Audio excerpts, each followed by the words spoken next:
संधी मिळेल, एक असू दे किंवा लाख असू दे, तो एकाला पण सोडत नाही की बाबा आम्हाला मतदान करा.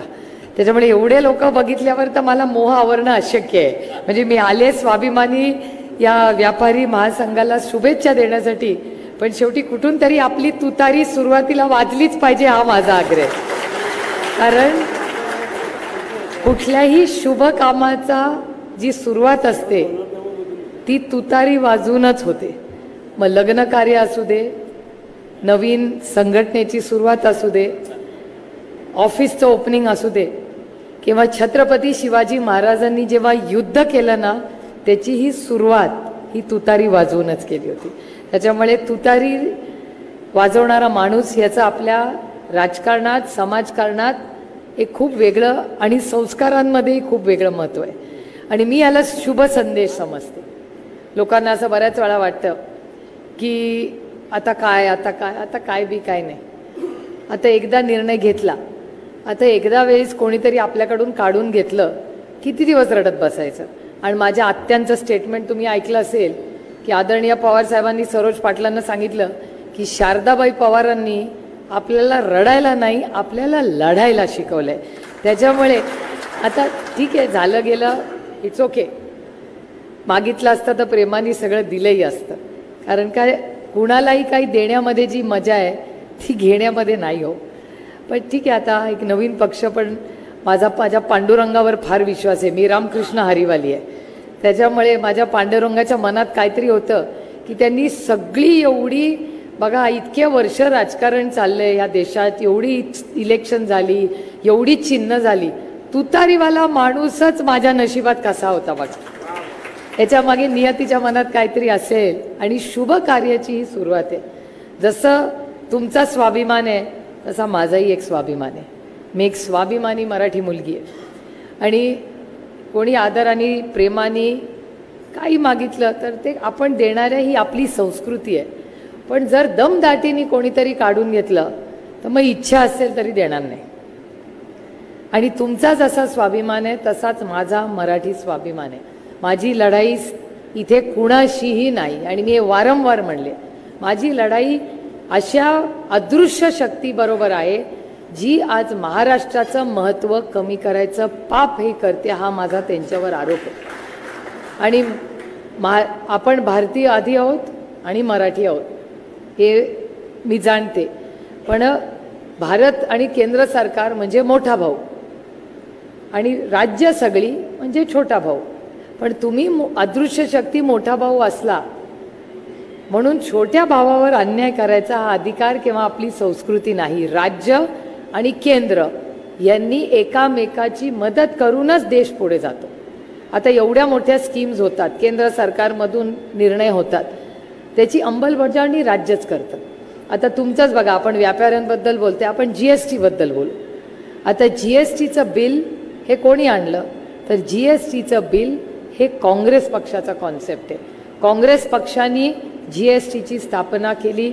आदरणीय पवारसाहेब त्या कॅबिनेटमध्ये होतो जेव्हा निर्णय झाला. आणि 2014 साली आपलं सरकार गेलं. आपलं सरकार गेल्यानंतर यांनी अंमलबजावणी त्या GSTची केली.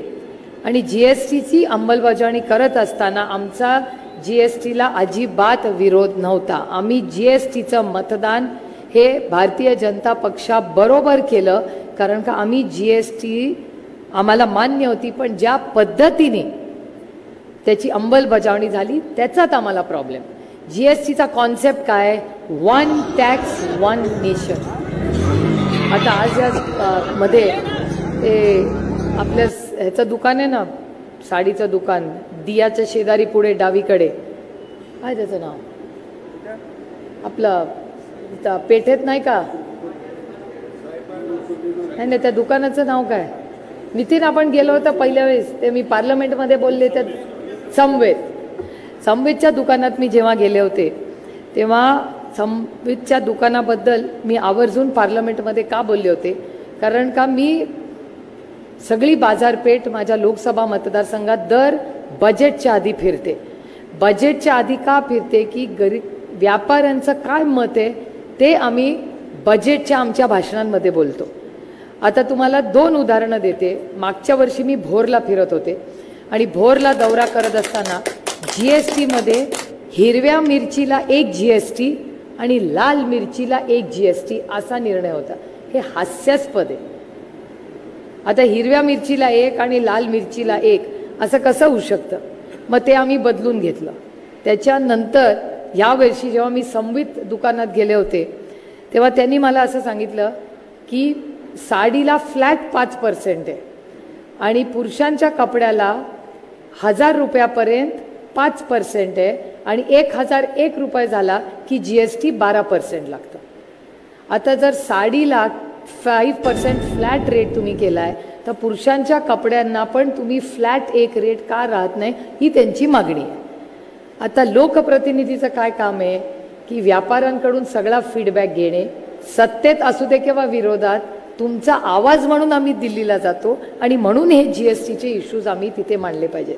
आता मसाल्यांवरचा GST हा वेगळा, तांदळावर GST वेगळा. शेतकऱ्यांना म्हणतात आम्ही टॅक्स घालत नाही, पण GST इतका आता सगळ्या खर्चावर लागलेला आहे की शेती परवडण्यासाठी झाली आहे GSTमुळे. पण मग ह्या सगळ्याचं जे स्ट्रक्चर आहे हे स्ट्रक्चरचा अभ्यास लोकप्रतिनिधी करून आम्ही बजेटमध्ये भाषण करतो. त्यामुळे व्यापाऱ्यांसाठी GSTच्या छोट्या छोट्या गोष्टी असतात. फॉर्म भरायला नंतर करेक्टिव्ह मेजरचा ऑप्शनच नाही आहे. म्हणजे एकदा फॉर्म जरी चुकीचा भरला तर त्याला डायरेक्ट त्याला जास्तच टॅक्स येतो, त्याला करेक्ट करता येत नाही फॉर्म. हा कुठला नियम? किंवा टॅक्स भरताना फेसलेस इज द वर्स्ट, म्हणजे सगळ्यात वाईट. मी असं म्हणत नाही की सरकारचा हेतू वाईट असेल. कुठे गेले ते BJPचे इथे बसता? हां, ते मी अजिबात माझं म्हणणं नाही आणि मी हे पार्लमेंटमध्ये बोललेले की माझं अजिबात असं म्हणत नाही की भारतीय जनता पक्षाच्या वित्तमंत्र्याला इच्छा असेल की काहीतरी चुकीचं व्हावं.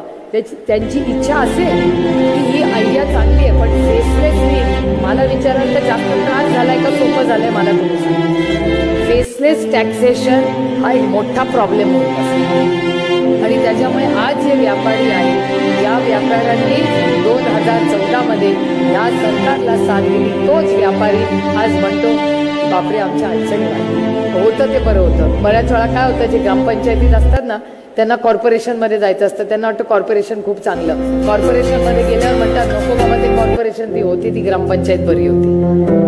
तसंच या टॅक्सेशनचं झालं. ते होतं तेच बरं होतं. 2-4 फॉर्म कमी जास्त होते, पण या ऑनलाईनमुळे प्रचंड व्यापाऱ्यांना त्रासच वाढलाय, काही कमी झालेला. त्यामुळे ह्या सगळ्या व्यापाऱ्यांचे प्रश्न माझी अपेक्षा आहे की ह्या स्वाभिमानी व्यापारी महासंघाने तुमचे टॅक्सेशनचे इश्यूज असतील, तुमचे काही पाण्याचे असतील किंवा इन्फ्रास्ट्रक्चर डेव्हलपमेंट. एखादा ब्रिज होतो, मी तुम्हाला दौंडचं उदाहरण देते, इंदापूरचं देते. नवीन नॅशनल हायवे झाला, तिथली 50 दुकानं उद्ध्वस्त झाली कारण का ब्रिज वरून गेला. जे दळणवळण खाली थांबत होतं ते थांबतच नाही. आता मग ब्रिज करायचा का नाही, का तो काय तिथे करायला पाहिजे होतं, हे सगळं पॉलिसी मेकिंग आहे. ह्याच्यात व्यापाऱ्यांचा खूप मोठा रोल आहे आणि जो पॉलिसी मेकर असतो, जो निर्णय प्रक्रियेत असतो, तो फक्त इन्फ्रास्ट्रक्चर करत नाही. इन्फ्रास्ट्रक्चर तुमच्यासाठी आहे, तुम्ही इन्फ्रास्ट्रक्चरसाठी नाही आहात. ती रस्ता आणि गाडी तुमच्या सोयीसाठी आहे, ती फक्त सुंदर दिसण्यासाठी नाही आहे. त्यामुळे या सगळ्याचा व्यापाऱ्यांचा खूप मोठा रोल या सगळ्या प्रक्रियेत असला पाहिजे. व्यापाऱ्याची ही जी देश कशावरनं चालतो तो इकॉनॉमीवरनं चालतो. देशात व्यापारपेठ चालली तर देश पुढे चांगला चालतो. आणि मी जेव्हा बारामतीत फिरत होते तेव्हा अनेक व्यापारी मला सांगत होते की ह्या वेळेस दुष्काळाची परिस्थिती आहे, आमचा जेवढा माल विकत होते तेवढा आता खपत नाही कारण का हमी भाव मिळत नाही. सगळं एकामेकाशी इंटरकनेक्टेड आहे. बघा आता एखाद्या वेळेस 2 रुपये पेट्रोल डिझेल कमी झालंय, ते बटन दाबल्यावर किती पटकन वाढेल हे मला तुम्हाला सांगायला नको. सिलेंडरचा भाव बरोबर ह्याच महिला दिनीला कसा कमी झाला. दरवर्षी 10 वर्ष महिला दिन होतं, का नाही कमी झाला? मला त्यांच्यावर उगाच टीका करायची नाही, पण जे खरं आहे ते कोणीतरी बोललं पाहिजे. महागाई बेरोजगारी किती वाढली, एवढा मोठा तो महानमो रोजगार आहेत नाही ते सगळे पत्रकार त्यांनीच कव्हर केला होता. त्या महानमो रोजगारामध्ये यांनीच लिहिलं होतं 43,000 करेक्ट 43,000 नोकऱ्या यांनीच सांगितल्या. पॅन्डॉल किती कोटी रुपयाचा यांनीच मला माहिती दिली आणि त्यातून किती नोकऱ्या झाल्या नमो रोजगारमध्ये 10,000. हा माझा नंबर नाही आहे, पत्रकारांचा नंबर आहे. मग 33,000 नोकऱ्या कुठे गेल्या? तुम्ही 43,000 नोकऱ्या होण्या म्हणले की नाही, पेपरमध्ये सगळ्यांनीच वाचलं, मी पण तसंच वाचलं. मी उत्साहाने गेले, चला चला 40,000 लोकांना 43 नोकऱ्या मिळणार, चला जाऊया. काय झालं तिथे सगळ्यांनी पाहिलं. 10,000च्या फक्त नोकऱ्या झाल्या आणि त्या 10,000 नोकऱ्या 8 मे पर्यंत आहेत का हे परत चेक करा, कारण का परमनंट एक पण नाही झाली त्याच्यातली. 10,000 अप्रेंटिसशिपच्या नोकऱ्या झालेल्या आहेत. मग एवढा खर्च करून फिर आपल्या पदरात काय पडलं? कार्यक्रम झाला, ह्यांना चांगलं काम मिळालं, ह्यांना दिवसभर ब्रेकिंग न्यूज मिळाली, आपल्या पदरात काय मिळालं? त्यामुळे या सगळ्या गोष्टींचा, नोकऱ्या, बेरोजगारी, व्यापाराचा फार गांभीर्याने विचार केला पाहिजे. कुठलंही सरकार जेव्हा काम करतं तेव्हा त्याला इकॉनॉमी म्हणजे शेती आणि व्यवसाय या दोन्ही गोष्टींचा विचार करूनच देश पुढे जातो. आणि फक्त रेकॉर्ड GST कलेक्शन म्हणजे यश नाही. तेवढं राजकारण, तेवढं इकॉनॉमिक्स मला पण कळतं, त्याला काय फायनान्स एक्सपर्ट होण्याची गरज आहे. रेकॉर्ड कलेक्शन का झालेलं आहे? कारण का महागाईच तेवढी वाढली आहे, कन्झम्पशन कमी झालं आहे. छोट्या छोट्या गोष्टी होतं. मी म्हणजे व्यापारी, तुम्ही तुम्हाला मालापेक्षा जास्त इकॉनॉमिक्स कळतं. त्यामुळे ह्या सगळ्या प्रक्रियेमध्ये आपण सगळ्या व्यापाऱ्यांनी आज जे तुम्ही हे स्वाभिमानी व्यापारी महासंघ सुरू केलेला आहे त्याचा माझ्या मनापासून शुभेच्छा आहेत. अतिशय चांगला पारदर्शक कारभार, ज्याच्यात सगळ्यांचा मान सन्मान होईल, त्याच्यात आपण सगळ्यांनी आपले राजकीय मतभेद बाजूला ठेवून व्यापाऱ्यांसाठी काहीतरी चांगलं कसं या भागात उभं करता येईल आणि एक रोल मॉडेल तुम्ही तयार करा जो बाकीच्या राज्यात त्याची अंमलबजावणी करता येईल, असा महासंघ इथे उभा करा. कारण का नेहमी राज्यामध्ये जे जे मोठे सामाजिक परिवर्तनं झाली आहेत ती तुमच्या आणि माझ्या बारामतीत झालेली आहेत. आणि त्याची उदाहरणं आम्ही आमच्या भाषणात दिल्लीमध्ये देतो. मला अनेक वेळा चिडवतात की सुप्रियाचं भाषण म्हणजे महाराष्ट्र मॉडेल नाही तर बारामती मॉडेल असतं. अर्थातच आम्हाला अभिमान आहे त्याचा. आणि तुम्ही सगळ्यांनी जी साथ इतके वर्ष आदरणीय पवारसाहेब मला एका विश्वासाच्या नात्याने दिली, तुमच्या आशीर्वादाने दिल्लीमध्ये तुमचे आभार मानले पाहिजेत. कारण का तुमचं सरकार आहे. ह्यांच्या सरकारने गेले 10 वर्ष माझा पार्लमेंटरी परफॉर्मन्स बघून, तिथे माझा सगळा सोयरा नाही आहे मला मार्क द्यायला, माझा सगळा सोयरा आहे पण त्याला मार्क द्यायचा अधिकार नाही आहे. पण त्यांनी या सगळ्या पार्लमेंटमध्ये भारतीय जनता पक्षाचे तिथे मंत्री आहेत ते मार्क देतात आणि त्यांच्यामध्ये देशामध्ये सुप्रिया सुळेचा खासदार म्हणून पहिला नंबर आलाय. हे तुमच्या सगळ्यांचे आशीर्वाद आहेत. आणि तुमच्या आशीर्वादाने महामहिम द्रौपदी मुर्मू या देशाच्या राष्ट्रपतींनी तुमच्या या लेकीचा सत्कार केला. तो ह्या लेकीचा सत्कार नव्हता, तो बारामतीकरांचा मान सन्मान होता. त्याच्यामुळे जे बक्षीस मला पार्लमेंटमध्ये तुमच्या आशीर्वादामुळे संधी मिळाली त्याचं सोनं करण्याचा एक प्रांजळ प्रयत्न मी केलेला आहे. तुमचे आशीर्वाद असेच माझ्या मागे खंबीरपणे उभे राहो एवढीच तुम्हाला विनम्र विनंती करते. आणि ह्या भागाचा सर्वांगीण विकास करण्यासाठी जे काही फॉलोअप करायला लागेल ते जसं मी करत राहिले तसंच करत राहीन एवढीच आपल्याला ग्वाही देते आणि आपली रजा घेते. जय हिंद, जय महाराष्ट्र, जय आघाडी.